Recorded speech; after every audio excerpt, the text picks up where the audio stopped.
ओरछा का नाम सुना है? राम राजा सरकार का बहुत सुंदर मंदिर है, छोटी अयोध्या ओरछा। ओरछा में एक बहुत बड़े विद्वान हुए, उनका नाम हुआ श्री हरिराम व्यास। श्री हरिराम व्यास जी बहुत विद्वान थे, लेकिन वही बात थी, उनकी विद्या तो उनके पास थी, उनके पास में बुद्धि तो बहुत थी, लेकिन दया नहीं थी। ऐसा ही था रावण, रावण के पास भी विद्या तो बहुत थी, लेकिन विद्या के साथ दया नहीं थी।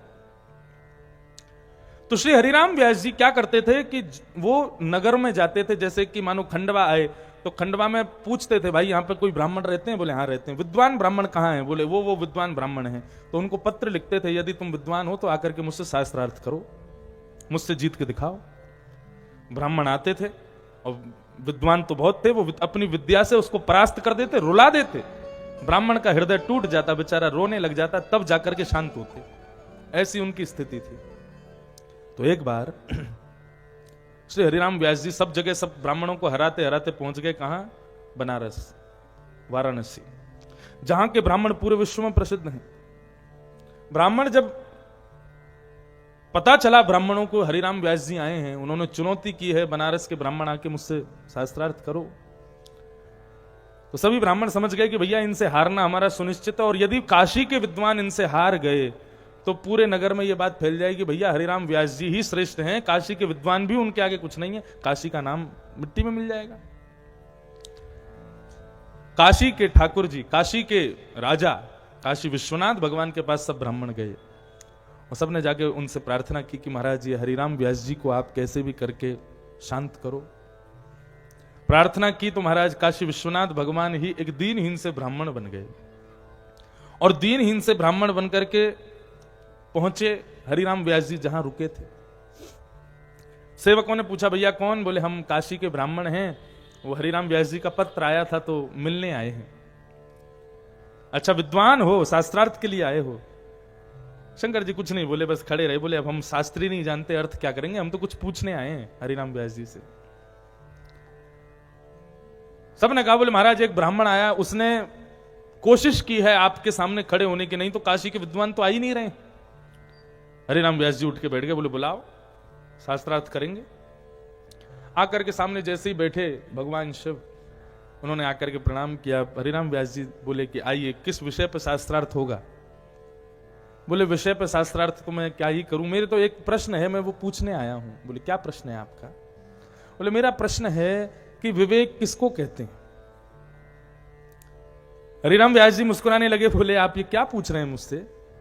मेरा समय बर्बाद मत कीजिए। बोले समय बर्बाद नहीं कर रहा, मैं पूछ रहा हूं कि विवेक कहते किसको?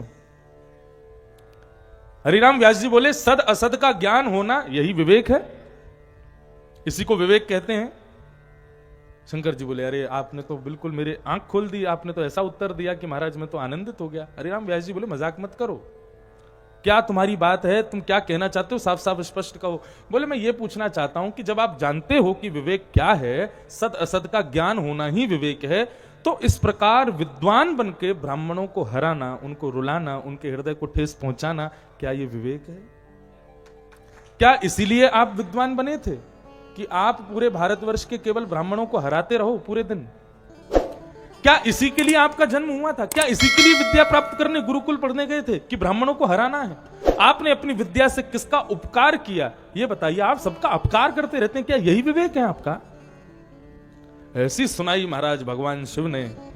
हरिराम व्यास जी चरणों में गिर गए, बोले कि क्षमा करें, लेकिन कोई और ब्राह्मण होता तो मैं प्रत्युत्तर देता, लेकिन आपके सामने मैं बोल नहीं पा रहा हूं। आप कौन हो मुझे बताइए जरूर, क्योंकि भैया ऋते ज्ञानान न मुक्ति, ज्ञानी व्यक्ति से आप ज्यादा देर छुप नहीं सकते। ज्ञानी के चक्षु, क्योंकि वो बिना देखे भी बहुत कुछ जानता है, ज्ञान है ना भीतर, और ज्ञानी व्यक्ति अपने अंदर ज्ञान लिए हुए आंखों से देखता है तो उसको बहुत कुछ अपने आप ही पता चल जाता है। ज्ञानी है, उससे भगवान कैसे छुप सकते हैं? हरिराम व्यास जी ने कहा आप कौन हो, मुझे अपना रूप दिखाओ। इतने में ही महाराज बागंबर लपेटे, त्रिशूल धारी, त्रिपुंड धारण किए हुए, बाल चंद्रमा मस्तिष्क पर विराजमान काशी विश्वनाथ भगवान प्रकट हो गए और श्री हरिराम व्यास जी के सर पर अपने दोनों वरदहस्त रखे और कहा, हे हरिराम व्यास, आप बहुत विद्वान हो, आपकी विद्या बहुत श्रेष्ठ है, इस विद्या से इन भोले भाले ब्राह्मणों को हरा करके इनके हृदय को ठेस मत पहुंचाओ। ब्राह्मणोश्य मुख मासीत, ब्राह्मण मुख है भगवान का। बंधु, यदि ब्राह्मण को आप बढ़िया पकवान बना करके, बढ़िया थाली लगा करके और सुंदर प्रसादी पवा देते हैं ना, और ब्राह्मण यदि मुख पर प्रसादी लेकर के बस इतना कहते आहा आनंद आ गया, तो समझ लेना आज वैकुंठ में उत्सव मना होगा। ब्राह्मण मुख है भगवान का। ब्राह्मण की प्रसन्नता केवल उसको प्रसाद बढ़िया पवा दो, शंकर जी की बढ़िया पूजा करवा लो और बढ़िया दक्षिणा दे दो, 3 काम करवा दो बस। ब्राह्मण ऐसा आशीर्वाद देकर के जाएगा, वो आशीर्वाद फलेगा। त्रिभिर पक्षे त्रिभिर मासे त्रिभिर वर्षेण सिद्ध्यति, 3 बार में ब्राह्मण का आशीर्वाद प्राप्त होता है। अच्छा, ब्राह्मण को प्रणाम कब करना चाहिए? संध्यांते शिव पूजांते भोजनांते तथैव च। कितना मत बोलो। त्रिभिर पक्षे त्रिभिर मासे त्रिभिर वर्षेण सिद्ध्यति। सबसे पहला प्रणाम, ब्राह्मण जब सुबह उठ करके स्नान ध्यान करके और तिलक आदि उर्दपुंड लगा करके जब अपनी संध्या कर रहा हो, और संध्या करने के बाद अपने नित्य क्रम करने के बाद में जैसे ही वो आसन से उठे, तुरंत उसके सामने दंडवत प्रणाम करो। दूसरा, शिव पूजांते वैष्णवानाम यथा शंभु। भगवान शिव ब्राह्मणों को बहुत प्रिय हैं। भगवान शिव की अच्छी पूजा करवाओ, खूब बढ़िया रुद्राष्टाध्यायी और खूब सुंदर आनंद से नमक चमक से ठाकुर जी का अभिषेक करवाओ, और अभिषेक करवाने के बाद में जब ब्राह्मण तृप्त हो जाए रुद्री का पाठ करके, तब उसके चरणों में प्रणाम करो। तीसरा, भोजनांते, भोजन कराओ। लेकिन एक चीज इन तीनों में जोड़ देना, संध्यांते, संध्या के अंत में, मतलब सुबह सुबह जब संध्या करके उठे। शिव पूजांते, शिव के पूजा के बाद में फिर अंत में। और तीसरा, भोजनांते, भोजन जब कर ले तो उसके अंत में दक्षिणा जरूर दे देना, तब ही प्रणाम करना। ब्राह्मण को दक्षिणा देने में बहुत कंजूसी करते हैं लोग, लेकिन ब्राह्मण को देना चाहिए, जैसे भाव से हो वैसे देना चाहिए। और जरूरी नहीं बहुत दो, लेकिन दो प्रेम से। ब्राह्मण दक्षिणा प्रेमी नहीं होते, वो प्रेम प्रिय होते हैं। वो आपके आदर सम्मान आदि। अब देखो सबके लिए तो देखो, अब जब किसी ने पंडाल बनाया तो लास्ट वाले दिन उसका बिल आ जाएगा, उतना ही देना पड़ेगा। साउंड ऑपरेटर भैया ने साउंड चलाया तो जितने का बिल आया उससे 1 रुपया कम करेंगे नहीं, देना ही पड़ेगा। लाइट वाले भैया ने लाइट लगाई तो जितने का बिल है देना ही पड़ेगा। सबको यथाउचित उनके अनुसार देना ही पड़ता है। लेकिन ब्राह्मण को लिफाफे में बंद करके अगर तुम जो दे दोगे बेचारा चुपचाप लेके चले जाते, ये नहीं पूछेंगे कि कितना दिया आपने। आप कहोगे हमको रुद्राभिषेक करवाना है तो ये नहीं तय नहीं करेंगे कितना दोगे, आके करवा देंगे। उसके बाद में लिफाफे में जो दे दोगे लिफाफा सीधा जेब में रख लेंगे, ये भी नहीं देखेंगे बेचारे कि कितना दिया है, चले जाते हैं। लेकिन ब्राह्मण भी महाराज अनुभवी होते हैं, वो लिफाफे के वजन से पता चल जाता है कि कितना है इसमें। अभी तो मैं कहीं नहीं जाता, ज्यादा कोई लोग घर पे बुलाते हैं पधरामनी वगैरह के लिए, तो मैं नहीं जाता, क्योंकि ठाकुर जी रहते हैं, उनका प्रसादी बनता है, वही पाते हैं। अब कोई बहुत प्रेमी हो तो उनके घर 10-5 मिनट को जाता हूं बस। पहले जब हम कथा शुरू की तो कितना आनंद आता है। देखो अपनी एक गोपनीय बात है बताऊं तो बड़ा आनंद आता है। अब किसी यजमान के यहाँ गए, सब पूरे 5-6 ब्राह्मण साथ में गए, स्वस्ति वाचन हो रहा है महाराज, सबको भोजन पवाया गया बढ़िया मस्त, सबको हलवा ले, रबड़ी ले, खीर ले और ये ले वो ले, सब खवाया। और भोजन प्रसाद पाने के बाद सब बैठ जाएंगे सोफा पे, बोले अब गोपी चंदन मिलेगा। ये कोड वर्ड है गोपी चंदन। फिर गोपी चंदन मिलता है तो लिफाफा, अब लिफाफे में दिया, यजमान भी चतुर है ना, वो भी खुल के नहीं देता कितना दिया, लिफाफे में देता है, मतलब पता ही नहीं चले। 100 भी होगा तो घर जाके तो पता चलेगी, चुपचाप जेब में रख ली। फिर आपस में चर्चा चलेगी कितना दिया होगा, बोले शकल से तो लग रहा है 500 दिए होंगे। बोले लेकिन मैंने अपने हाथ में लिफाफा रख के देखा था तो उसके बाहर से ऐसा लग रहा था कि 100 ही होंगे। फिर शर्त लगती है महाराज, बोले शर्त लगाई 500 से कम नहीं निकलेगा। बोले हमारे चाहे 100 क्यों 500 क्यों, महाराज जी को तो 2100 का ही होगा, इनको तो ज्यादा ही होगा। फिर इस प्रकार पूरी इशारे में ही शर्त लग जाती है। और फिर महाराज अपने कक्ष में खोल के फिर वहां पे शर्त खुलती है, कितना मिला, ना 100 थे ना 550 ही निकले वहां। और महाराज जी जो 2100 में निपट रहे थे वो 500 में ही निपट गए। ये सब आनंद है, ब्राह्मणों का अपना सुख है महाराज। तो ब्राह्मण को 3 बार प्रणाम करना चाहिए। संध्या करके उठे, शिव जी की पूजा करके उठे और भोजन के बाद। यदि आपने बहुत श्रद्धा से प्रणाम किया होगा तो त्रिभिर पक्ष, 3 पक्ष में ब्राह्मण का आशीर्वाद मिल जाएगा। थोड़ी कम श्रद्धा से प्रणाम किया होगा, किसी स्वार्थवश प्रणाम किया होगा तो त्रिभिर माह से 3 महीने में उसका आशीष मिलेगा। और यदि बिल्कुल ही अश्रद्धा से और बिल्कुल बस माताजी पिताजी जबरदस्ती करवा रहे थे और कह के गए थे, करना पड़ गया, और इस नाते से जबरदस्ती यदि कोई अनुष्ठान करके ब्राह्मण को प्रणाम करते हैं बिना मन के, तो ऐसे ब्राह्मण का प्रणाम भी फलेगा। लेकिन कब? बोले त्रिभिर वर्षेण सिद्ध्यति। ये बात पता है कौन बताते हैं? ये बात बताते हैं राजा बलि को बताते हैं शुक्राचार्य। इस बात को सुनने के बाद ही बलि महाराज जाते हैं और जाकर के स्वर्ग पर चढ़ाई कर देते हैं और पूरे स्वर्ग को जीत लेते हैं। स्वर्ग को जीतते किसके प्रभाव से? ब्राह्मणों के आशीर्वाद के प्रभाव से। वामन अवतार क्यों हुआ? भगवान वामन, वामन मतलब ब्राह्मण क्यों बन के आए? क्योंकि ब्राह्मणों के आशीर्वाद से राजा बलि ने स्वर्ग को जीता था। तो देवता बोले कि भैया किसी ब्राह्मण को ही आना पड़ेगा, वही स्वर्ग को वापस लेके आएगा। हम देवताओं में भी सामर्थ्य नहीं है ब्राह्मण के दिए गए आशीर्वाद को निरस्त करने की, छीनने की। ये ब्राह्मण का बल है। तो महाराज कहां से बात शुरू हुई, कहां पहुंचे पता ही नहीं, कहां से ब्राह्मणों की चर्चा शुरू। हाँ, तो चर्चा चल रही थी। श्री हरिराम व्यास जी, शंकर जी ने उनको आशीर्वाद दिया और कहा, हे हरिराम व्यास, तुम्हारी इतनी विद्वत्ता ब्राह्मणों को हराने के लिए नहीं है। इस विद्वत्ता से जाओ वृंदावन में, ब्रजमंडल में श्री श्यामा श्याम की सुंदर लीलाओं का दर्शन करो और उनकी सुंदर लीला को अपनी विद्वत्ता के प्रभाव से सरल भाषी बनाकर के जन जन तक पहुंचाने का काम करो। भगवान शिव के आशीर्वाद से उसी क्षण, उसी समय श्री हरिराम व्यास जी वृंदावन आ गए और वृंदावन आकर के ठाकुर जी के सुंदर सेवा में लगे रहे।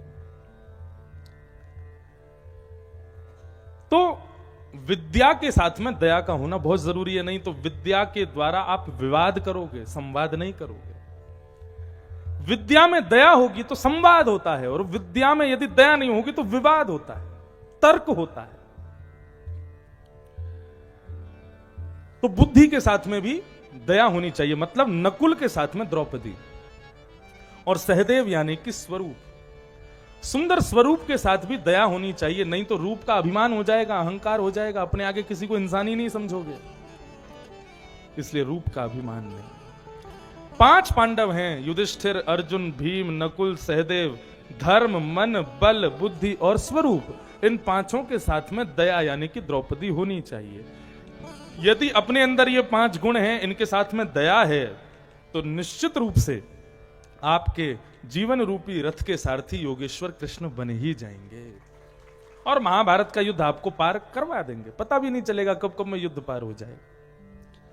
तो इसलिए ये 5 पांडवों के साथ में भगवान कृष्ण इसलिए रहे क्योंकि ये 5 पांडव गुण के समान हैं और 5 पांडवों में दया विद्यमान है। दुशासन आदि ये सब भी योद्धा तो हैं, दुर्योधन आदि योद्धा तो हैं, लेकिन दया नहीं है। दया यानी कि प्रेम, ये बहुत आवश्यक है।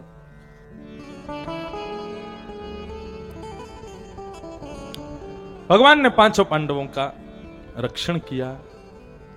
तो कुंती स्तुति में कह रही है कि आप देवकी से ज्यादा मुझसे प्रेम करते हो क्योंकि मेरे 5 बालकों की आपने बहुत रक्षा की।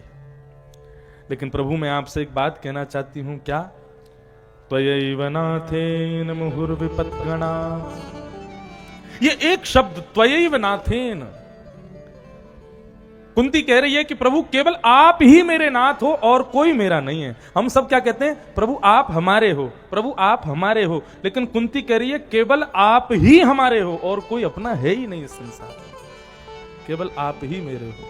श्री मलुकदास जी महाराज गाते हैं, दीन बंधु दीनानाथ, दीन बंधु दीनानाथ, मेरी सुध लीजिए, दीन बंधु दीनानाथ, मेरी सुध लीजिए, दीन बंधु दीनानाथ,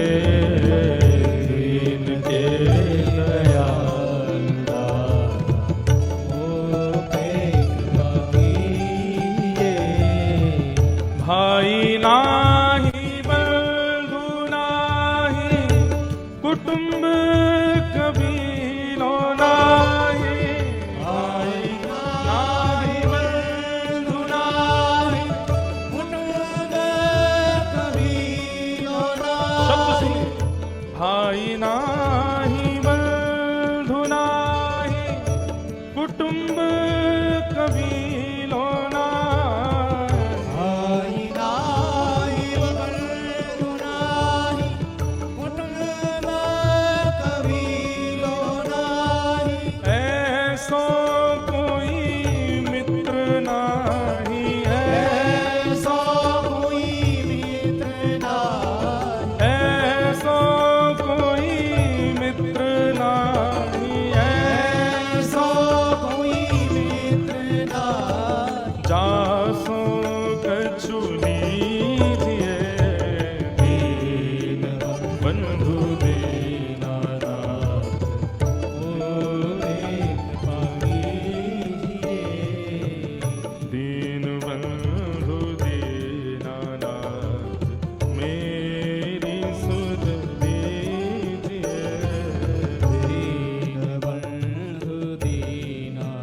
चाहे राजा वासे कछु ना काजा,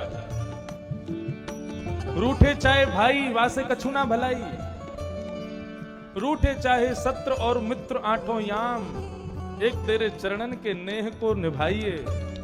जग सारा झूठा एक तू ही है अनूठा, रूठ जाए चाहे सारा जग पर तू ना रूठा चाहे। सब रूठ जाओ, सब रूस चले जाओ। हमारे सतनाम जी के बड़े अच्छे अच्छे गुण हैं इनके भीतर। मेरे को कल बोलते हैं कि वो फलाने फलाने महाराज जी रूस चले गए, तो मुझे सच में लगा वो रशिया चले गए होंगे। बोले उनका हेलीकॉप्टर तैयार रहता है, वो कभी भी रूस चले जाते हैं, कभी भी उतर जाएंगे। मैं समझा नहीं क्या बोल रहे हैं। तो कहने का अभिप्राय था इनकी मंडली में कोई रूठ गया है, तो बोले रूस चले गए। मैंने कहा वाह। लेकिन एक सूत्र अपना लीजिए, एक मंत्र अपना लीजिए, रूठे चाहे राजा वासे कछु ना काजा, एक तू ही महाराजा और कौन पास जाएंगे। ये महाराज बैठे, हमारा राजा रूठते रहो, ये महाराज हमसे प्रसन्न रहना चाहिए। रूठे चाहे भाई वासे कछु ना भलाई, एक तू ही है सहाई और कौन को सराएंगे।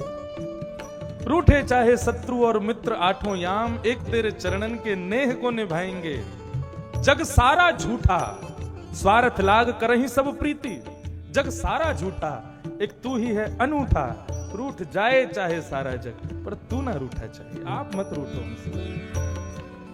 और तो रूठे भले रूठे पर तुम जन रूठो मालाधारी। ए मालाधारी, आप हमसे कभी मत रूठो।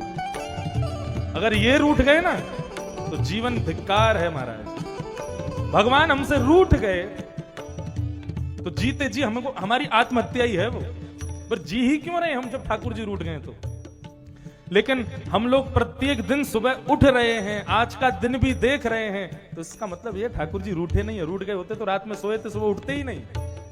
और भैया चलो उनसे तो रूठे नहीं जिनको रोज दिन मिल रहा है, लेकिन जिनको प्रत्येक दिन कथा मिल रही है ठाकुर जी उनसे बड़े प्रसन्न हैं, बड़े खुश हैं, बड़े आनंदित हैं। इसलिए दीन बंधु दीनानाथ, दीन बंधु दीनानाथ, मेरी सुध लीजिए। दीन बंधु दीनानाथ। श्री राधा रमण लाल की जय हो।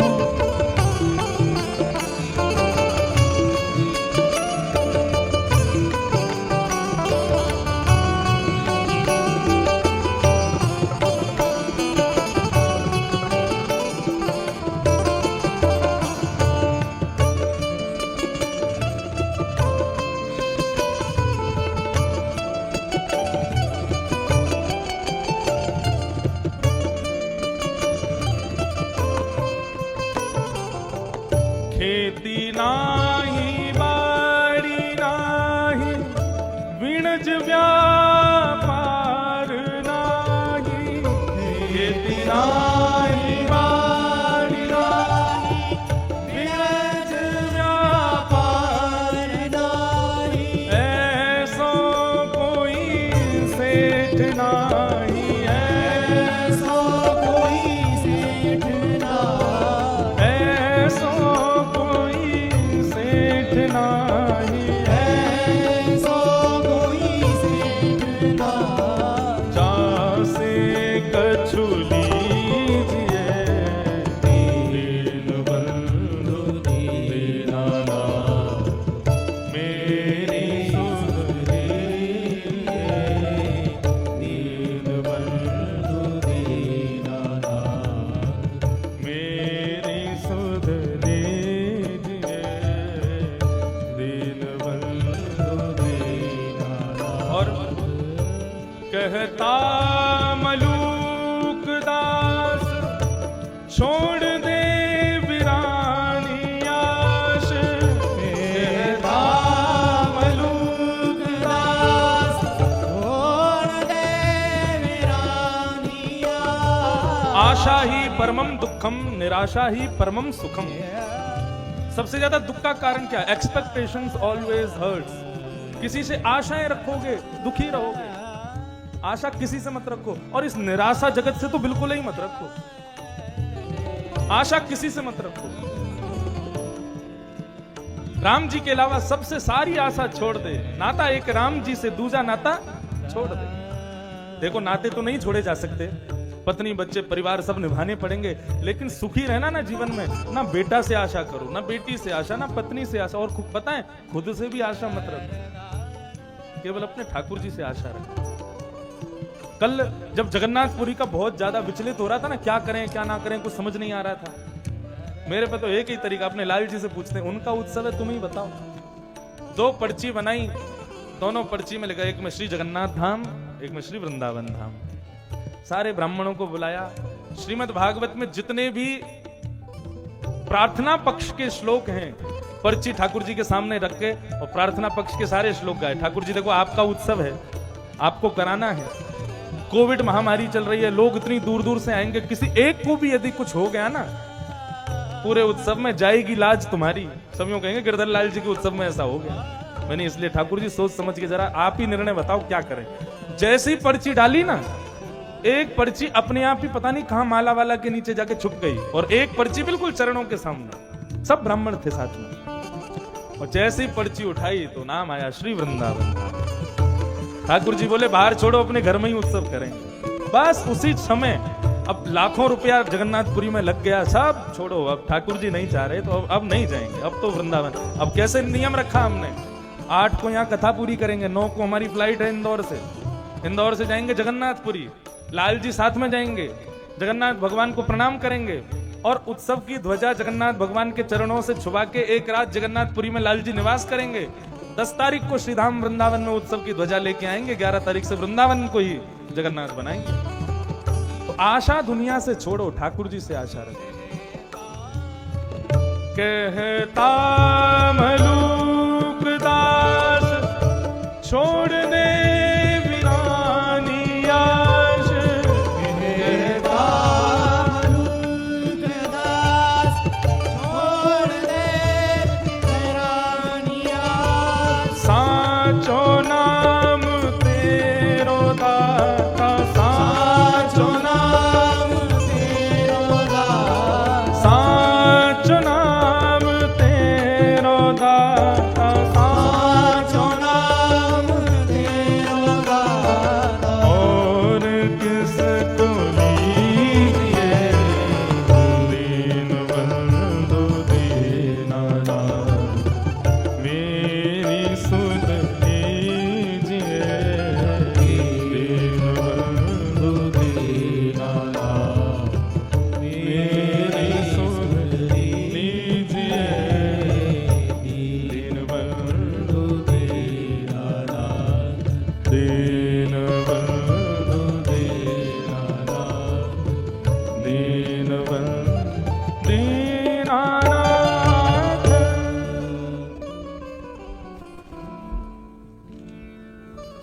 त्वयैव नाथेन मुहुर विपद गणात्।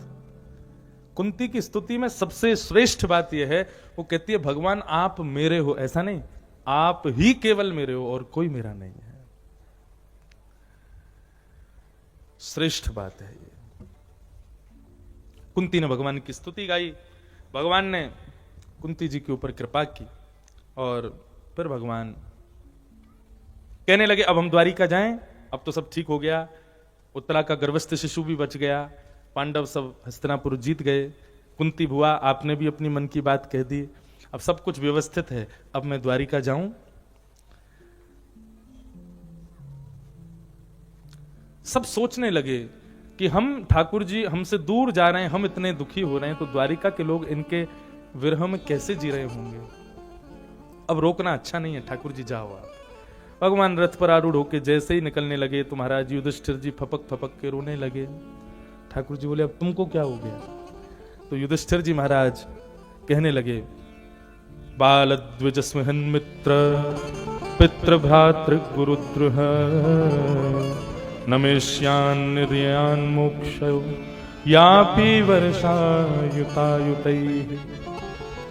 मेरी वजह से छोटे छोटे बालक अनाथ हो गए, मेरी वजह से कितनी माताएं विधवा हो गईं, मैंने अपनों को मार दिया, मैंने अपने भाई बंधु भ्रातृन मातृन सबको मार दिया, मुझे अब नरक जाने से कोई नहीं रोक सकता। युधिष्ठिर जी रुदन करने लगे। भगवान मन में विचार करने लगे मैं जिसका हाथ पकड़ करके चल रहा हूं जब वह भी रो रहा है तो फिर मैं क्या करूं। जब मेरी ही गोद में बैठ करके तुझको मुझ पे ही विश्वास नहीं है, तू फिर भी रो रहा है, तो फिर अब मैं क्या कर सकता हूं। हम रोते कब हैं, किसी चीज का भय हमको यदि रुलाता है तो वो रुलाता कब है, हमको विश्वास नहीं है। हवाई जहाज में कोई पहली बार बैठता है तो उसके महाराज हाथ पांव कांप जाते हैं। क्यों? जैसे हवाई जहाज उड़ता है आकाश में पहुंचता है तो उसको डर लगता है, कहीं हम गिर तो नहीं जाएंगे, कहीं हम नीचे पटक तो नहीं जाएंगे, कहीं हमारा कुछ हो तो नहीं जाएगा, ऐसे डर लगा रहता है, पेट में कुछ ना कुछ होता रहता है। लेकिन धीरे धीरे सफर करते करते करते जो उड़ाने वाला पायलट है उसके प्रति हमारा विश्वास प्रगाढ़ हो जाता है, जबकि हम उसको देखा नहीं, हम उसको जानते नहीं, हमको नाम भी नहीं पता। कई बार अनाउंसमेंट भी होती है पायलट कौन है, फिर भी हमको याद नहीं रहता कौन उड़ा रहा है हवाई जहाज, लेकिन हमको फिर भी उस गद्दी के ऊपर विश्वास है जिस पर वो पायलट बैठा है, हमें लगता है ये उड़ा के ले जाएगा। और विश्वास का परिणाम जैसे हवाई जहाज उड़ता है आकाश में पहुंचता है, हम नींद आ जाती है, सो जाते हैं, क्यों? हमको विश्वास है। लेकिन कोई व्यक्ति हवाई जहाज में बैठ करके, रेल में बैठ करके भी डरे, बस में बैठ करके भी डरे, तो इसका मतलब क्या? उसको चालक पर विश्वास नहीं। महाभारत युद्ध पूर्ण हो गया, सब कुछ सुखद संपन्न हो गया, ठाकुर जी अपने यहां जाने लगे और युधिष्ठिर रो रहे हैं। इसका मतलब क्या है? भगवान समझ गए इसको मुझ पर विश्वास नहीं, अब भी इसको अविश्वास है कि मेरा कल्याण होगा कि नहीं। ठीक है, तो फिर अब इनका अविश्वास मैं नहीं दूर करूंगा, मेरा भक्त दूर करेगा। भीष्म पितामह बाणों की सैया पर लेटे मेरी प्रतीक्षा कर रहे पितामह भीष्म। बंधु मृत्यु हो तो भगवान भीष्म पितामह जैसी, जीवन कैसा भी जिया हो हमने, लेकिन हमारी मृत्यु सफल होनी चाहिए और भीष्म पितामह जैसी होनी चाहिए। भले ही कौरवों के पक्ष में रहे, कैसे भी रहे, लेकिन अंत ऐसा हो। कैसा अंत? इतना तो कहना स्वामी जब प्राण तन से निकले। एक बात कहें, आप ओमकारेश्वर जाओ, महाकालेश्वर जाओ, द्वारिका जाओ, कहीं भी जाओ, अपने ठाकुर जी की सेवा पूजा करो, ये 15वीं कथा है, ऐसी सैकड़ों कथा कराओ, लेकिन बदले में केवल एक ही चीज मांग लेना। सत्य बता रहे हैं हम आपको, न धन संपत्ति सुख ये कुछ भी मत मांगना, एक चीज बस मांगनी है ठाकुर जी से। क्या? हे प्रभु, आप चाहे सुख दो दुख दो सब स्वीकार है, लेकिन हम आपसे केवल एक ही प्रार्थना करते हैं, हमारा जब भी अंतिम समय आवे, हम जब भी इस संसार को अलविदा कह रहे हों, इस संसार से जा रहे हों, उस क्षण पत्नी बच्चे सब ये सब अदृश्य हो जाए, मुझे दिखे ही नहीं, आप दिखना, बस आप आ जाना। मैं जीवन भर पाप करूं, पुण्य करूं, अच्छा करूं, बुरा करूं, जो कुछ भी करूं, सबको क्षमा करते हुए, केवल ऐसा भी नहीं कहूंगा 1-2 घंटे के लिए आ जाना, अंतिम श्वास निकल रही हो, बस प्राण निकलने वाले हो, उस समय आप सामने आकर के खड़े हो जाना बस।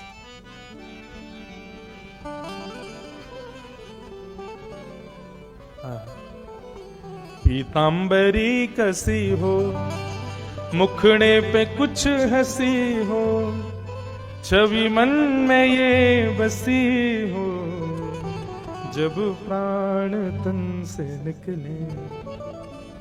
श्री गंगा जी का तट हो, यमुना का वंशी वट हो, और आप लोगों के लिए तो नर्मदा जी का तट हो। श्री यमुना जी का तट हो, मेरा सांवरा निकट हो।